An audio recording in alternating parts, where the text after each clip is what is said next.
Sure did. What's the 441 Martians? I'm your astro tour guide, Wise Eye. Another installment of Wise Vibes. We're going to tackle the sun sign energy today and how that connects directly to the divine masculine. And what is the ego death? Is the ego death important? Is it not important? And how do you go about handling such? So without further ado, y'all strap in, seat belts, please. You know, hopefully you got your stuff from the concession. You got your little rolls, you got your drinks, whatever you need to do to sit down and have a good little vibe with your boy Wise. Let's get into the first slide, y'all. So the divine masculine, we're talking about a energy of protection. We're talking about an alignment with understanding what nature needs so that it is able to assist in the development of nature. Because if you're thinking about the sun rises in the day, and throughout the day it sends its radioactive frequency of vitamin D and of whatever other nutrients that it uses to charge this planet, this planetary body that we live in called Earth. And the leaves, the trees, we breathe, the water, everything is fed from the sun's masculine energy. So divine masculine feeds nature, divine feminine is fed by nature. I did a video on divine feminine just a few days ago. Check down into the description in the feed. Go back and read and rewatch that if you have not yet, so that you can get both sides of the coin, the yin and the yang, because one must coexist with the other, and then in coexisting, that's the yin and the yang sign, and then they coalesce in a co-creative energy with spirit. So that's the Holy Trinity, if you will. You feel me? Next slide. So from the source, like I was saying, everything is fed from the sun. So the sun feeds the entire planet, and without its balance, one will not be able to sustain valuable life here in this dimension. So you can understand, if the sun came up too hot, it'll burn the leaves on the trees, the grass in the spread. It'll heat the water too hot for the fish in the sea. If it came out too weak, it'll be too cold every day for anything to even cultivate or grow. So there's a fine balance that the sun plays in, developing and its protection. It goes up and comes down. So realization that we have each of these planets' energies, we operate in parallel. The sun sign is the most popular energy known to many people due to its prominence in popular culture. By far, the sun is one of the most important energies, but not at all the only. So you can always understand the sun sign, because ultimately that's what you want to present to other people. You, for your own self, you can usually understand another person by their sun sign. Now, to get into a more direct, in-depth nature, you may read the other planetary energies, but just to read somebody from their sun sign can tell a lot about that person. It tells me how you protect yourself. It tells me how you provide the information to others about yourself. It tells me how you are able to, provide for your shadow. You got to provide a type of persona, if you will. So your sun sign is kind of like a persona. It's not you to the core. So when people say that I'm a Scorpio, people say that I'm a Sagittarius, people say I'm a Pisces, you kind of just you're looking at their persona, and the persona is the way that they protect themselves, profess a particular understanding of self to others, and protect, provide that nurturing, provide that energy so that the nurturers can do their work. You know, the sun must take time off nightly for reflection and understanding for further in its exaltation. So if you expect to balance such a strong energy that comes from the source like the sun, you must have the ability to go away and reflect. So that's what the dance is, day and night. That's that yin and yang.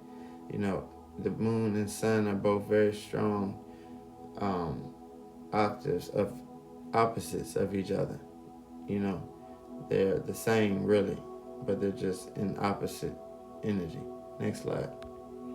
So, speaking of, they coexist in the balance. So the sun and the moon, you know, it's all a balance, a delicate line of energy that needs to be in harmony. So when we're talking about shadow work, it could be naturally said that a person with male parts, they would need more balance with their feminine. You know, now this is not always the case, but the typical case would be because a male is naturally, intuitively, and instinctively a divine masculine. They have the instinct just like a tiger would to go feed his young, or to even go feed itself, you know, to survive in the wilderness, to travel somewhere, to know that it's going to be okay. You know, that's all divine masculine. But you have the dance of balance. So if you're a female, it would be the exact opposite. Most females would deserve a good opportunity in shadow work when it comes to focusing on their masculine side.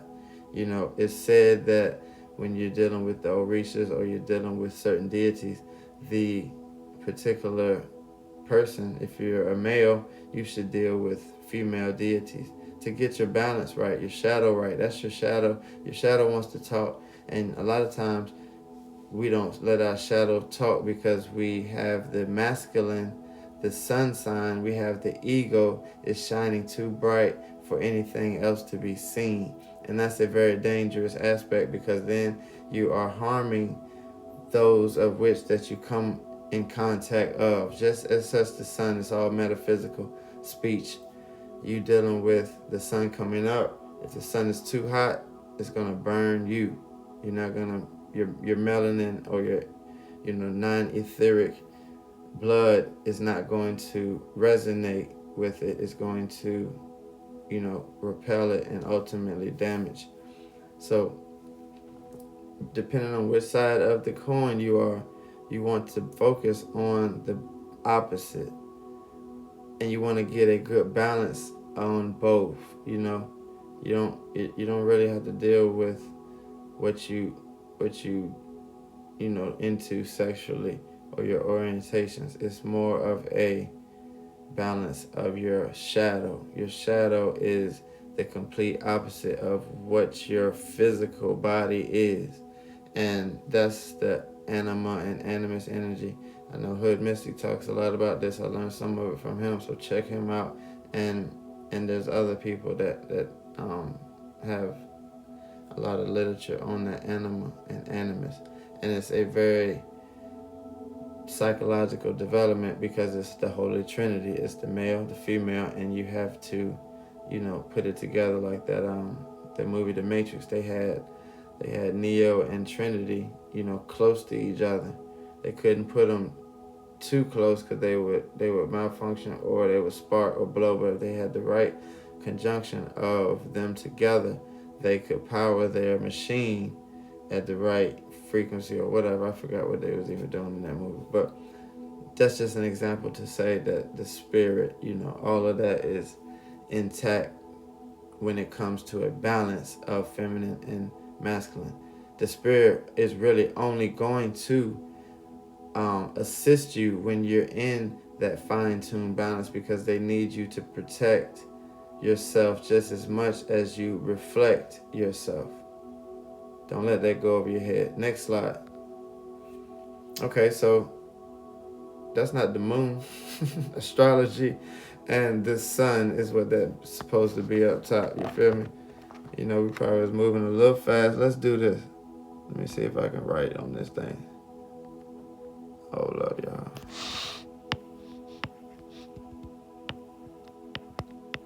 There we go.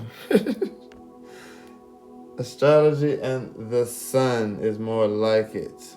So this can symbolize the area of life your father may have been at when you were conceived. You know, the sun stays in one sign at about 30 days, and then it takes the whole year to complete the entire wheel. And then you have a happy birthday. And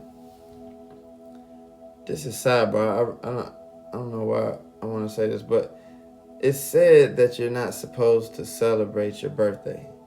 You know, I don't know if this is a true statement, you know, to the core of the spirit. And I'm going to do my research. But y'all comment and let me know, is it cool to celebrate your birthday and why? You know, they say it's like self-worship. Anyway, dealing with the sun in astrology. So you put your sun through a 12 house ring. Let's see if we can go through a quick little example. So it shows up in the first house, the self. So the sun is developing a self-awareness of who he, she, it is. You know, developing, 30 days, or in the progression chart, 30 years. So if you're in a progressed state of mind, you're looking at the most signs that your sun can touch. You're looking at 3 placements. So if you're in Aries, you got Aries, Taurus, Gemini. That's the most of progression, because that's about 90 years, 95 years. Humans don't live no more than about 100 years. But that's just to give you kind of a gauge of how this works.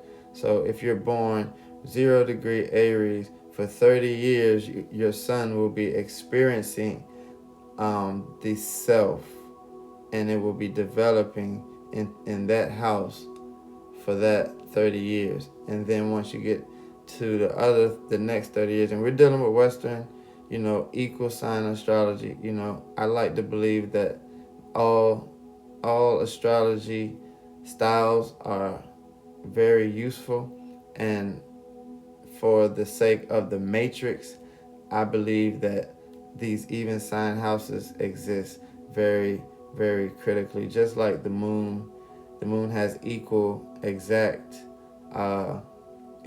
cycles. Why wouldn't astrology be the same? Just because the signatures are a little out of place in in the sky, I get it, But that's just my opinion. Whatever. Let's stay on track.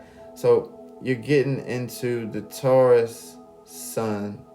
Taurus is working on the value of yourself. So now that you have a confidence of self, now you have to have a value. So you're more of the richer side of things. You're learning how to pleasure yourself. And of course, it has to be in a healthier manner, because you're looking at self-health, self-wealth, and self-preservation in this Taurus energy. Developing into the next side of the wheel will be the 3rd house, Gemini. Gemini is into the going, now that you have this self worth about yourself, you're able to go out, and you're to socialize with the others, and you're now to begin a connection of socialism and psychology, and learning the things out in the world, kind of like a connective glue spirit. I like to think of the 3rd house.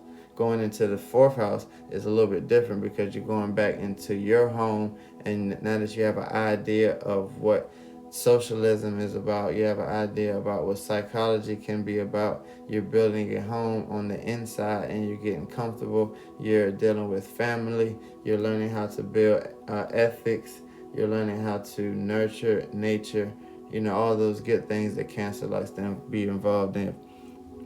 Once you got that down pat, the sun can move on over to the 5th house, where it's nice, cozy, and at home at. So real quick, let's jump back to the 1st house, because Aries is exalted in the sun over there. So as the self has the most understanding over there, it has the most strength over in the first house. But it's very, very fixed in the fifth house, and very, very happy to, be in the fifth house because it's a house of pleasure, enjoyment. The sun can relish in this look at me stages. If you think about it, in the summer is the sun is the hottest, and the sun is like, ooh, look at me, y'all. I can turn this mother out. This party can turn up whenever I feel like it, that type of energy. So the sun has to get into that sixth house to cool itself off, get back into his mindset of working, doing things on a daily basis, taking care of his health, getting out of that limelight, pure, and getting more of a purification energy where it starts to cool down or get ready to cool down for the fall. And then you're looking at Libra season. Libra season has officially moved into the soul side of things, because the first 6 houses that we explained was the physicalities of the chart, and then the next side would be this spiritual side. So Libra is instantly balancing. It's dealing with the partnership, but it's balancing spirit. So it'll be a energy of lust versus love, or energy of selfishness versus selflessness. So Libra is very selfless usually, but they have a very giving nature, that it can be too giving. So it would need to look over at the opposite side of the wheel. Just like every one of these houses that I'm speaking of, the opposite side of the wheel is how they balance. So now that we're at the 7th house, the balance would have been Aries. Aries is the self, but the 7th house is the partnership. So as the partnerships are learned, you're learning how to relate to others on a intimate level, a loving manner. The 2nd house was the self-love. The 7th house is the love of others. And you're looking at transformation and intimacy and the death and rebirth energy in the 8th house. That's where you have already accomplished your partnership goals, and those goals have been solid so that you can take into the transformation. You can kill the things that are not purposeful, and then you and your relators, they can help you transform into that higher learning phase. So the sun is moving into Sagittarius. Sagittarius becomes involved with lessons of learning on it could be a traveling basis, or it could be a hitting the books basis, or it could be a getting to know other people's basis, or all of those things conjoined in one to have a realization of what life, or what the philosophy of your life or perspective is to be. That's that aha energy, that, oh, wow, okay, I see what's going on. Because once you get out of that 9th house, you're moving on over to the 10th house. Too fast, y'all. Not the 12th, but we're still in Capricorn. Capricorn is that get up and go and work for the money. Now that they have that awakening, they're excited, they're energized to be like, let's do some work. I know exactly what to do. You know what I'm saying? So that reputation and that career, or that type of energy that you give out to others, or that you bring into a physical 3D realm with you, is that Capricorn 10th house energy. Moving on to the 11th house, Aquarius gets smarter in the things that Capricorn has been doing, and it is developing a more advanced way of doing it. And it's a house of friendship, but Aquarius is usually not always the friendliest, but they have the biggest heart. They have the heart for others, and they're really thinking about a way to do something better for the future, for the people of the ones that's coming that they'll never even meet. They want to make a better impact for those. So they have a huge heart. Sometimes they could be awkward in a stance, or just different in the way that they move.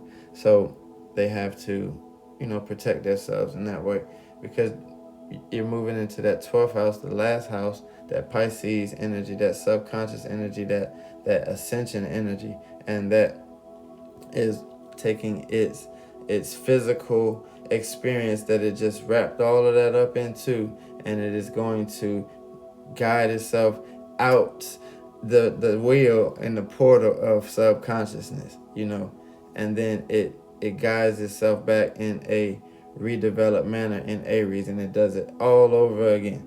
You feel me? So that's just how astrology works with the sun sign, and depending on which sun, where your sun was at, the signature that your sun is in, it gives your sun a whole different flavor. You get a flavor like the Baskin Robbins, but that all ties in typically to your natal chart, and you would need to learn how to read that. So if you don't know how to read it, find you a very good natal chart reader to teach you or to read it for you. You feel me? You can even tap in with me, your boy Wise. Next slide. Ego death, shadow work. Where does the sun go at night? And shout out to Kanye and tying them for the album cover. I thought that was super cool. But where does the sun go at nighttime? It goes to do shadow work. The moon comes out, and the reflection of the sun is allowing the sun to understand where we stand. If it needs to dial back, did it put too much sun out yesterday? Or did it not put enough sun out yesterday? Or should it figure out a way to consistently put this sun out? It's doing that in the reflections of the divine feminine. So go back and watch the divine feminine video if you have not yet. But one must be careful not to bruise others with such a rash or overprotective spirit. That's that, like I said, that's that energy of you not understanding the reflection, and you're only giving off your protection, and that's blinding others. So you want to serve others just as the sun does when it rises in the AM. You want to learn how to serve others. You want to learn how to give something back to the people or the things that matter. It could be nature. It could be Mother Nature. You going out to feed the animals every day. That's serving. That's serving your mother. Or it can actually be literally serving your mother. Go see your mother. Go take care of your mother. Or you can be servicing your children, servicing a community, servicing a nation, servicing a planet. That's the whole ego death. Ego death doesn't mean just get rid of it, because the ego is still there to puff up in case somebody is on your tail. like a reflex from like the porcupine. He pumps up all them little quills, and then if you get on him, he'll pop tags on your ass. Ta ta ta ta ta ta. You know what I'm saying? So you gotta keep a portion of that sun, because it's gonna protect ultimately, but you don't want to overprotect due to a hurt self or a unforgiven lover that you had in the past, and she hurt me, I'm never gonna forgive women, I hate women, I just want to use and abuse them. Now that's not gonna get you nowhere but a very long ride, because you're gonna be taking that crucifixion ride with Jesus, with the cross, and people gonna be throwing stuff at you, and it's gonna be a long walk till you get to that crucifixion, and you're able to rise from those ashes. So the earlier that you understand the needs of nature, the earlier you're able to do so. So most of the time, parents, if you're old enough to become a parent, you already innately begin to understand divine feminine and divine masculine. But it's very key that the man, deals with the divine feminine, and it's very key that the woman deals with the divine masculine, and they both coalesce within their self, and then they come together as physical divine feminine and physical divine masculine, and then they coalesce together in the physical realm. thus making the bond, the Holy Trinity bond, even stronger. So you're one with yourself, she's one with herself, and then the both of you just tap into spirit, because spirit loves a balance of this magnitude, divine masculine and divine feminine. But while we're speaking on masculine, accepting, you are here to inspire and influence others to grow. That's what it's all about. We're here to influence. We're here to inspire. And why would you influence people in a negative or derogatory manner? Because you have a lack of understanding of yourself. That's period, point blank. We don't even need to get into it. If you one of them little new kids on the block, they're young kids, they don't have no understanding of what their self is, and they just gave them some money to do certain things. So I'm not mad at the little kids. Get y'all's money. But we have to teach these people how to develop themselves so that they're not out there looking, looking the way they looking. I'm not going to say nobody's names on this presentation. Next slide, y'all. So look, the third eye, the sun energy, can be found in the sixth major chakra named the Ajna. And we're not going to forget that it shares this space with the moon, Cancer. And you balance this entire chakra body so that you can reach that third eye of self-awareness and that third eye of balance. So not only is your chakra systems balanced, but your third eye is balanced because you have the sun and the moon there, reflection and protection. So it's very, very key that you get a hold on that 33 parallels that you have going up and down your vertebrae. You get a hold of that and you start to align yourself with, balance. And it's not easy, and I'm still working on it. But, simple things like meditation, simple things like reflection on each, what each chakra system means and what it contains and how they work as portals and how they work as holding fields, holding tanks. And maybe I'll get into that in another wise vibe. But, just understanding how all of that balances. You have to reach that kundalini to that sixth chakra just to have to balance your feminine and your masculine. They all come into contact with that third eye, and without that you cannot see through this physical realm. You're stuck on this 3D plane. You don't go to fourth, fifth, sixth, and seventh dimensions. You don't go to those dimensions. Stuck on stupid is what it is.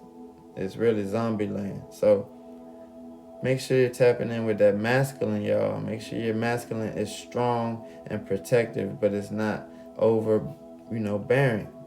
Thank you for liking, sharing, and subscribing. Send this to your mother and your brother and your aunties and your cousins. You feel me? I need y'all to tap in with me every other day, every other week, because I'm going to always be posting downloads. I'm getting into a good little rhythm, so I'm gonna be able to do my wise vibes and my occult movies. Occult movies coming up. I got Soul on the docket. If you have not watched Into the Spider-Verse yet, that one is a classic. Very great, very great. Donate down to your boy Moordreamz. Cash at me. Cash at me outside. Cash at me outside. If you want to do a reading, Moordreamzllc, yahoo.com. We're going to do all of that. If you want to check my little page, my post, Moordreamz.universe. But you see how it look weird like that because I got that's my little entry level website. So don't judge me, y'all. Peace, love, and blessings. I'm out, y'all. Eat the thumbs.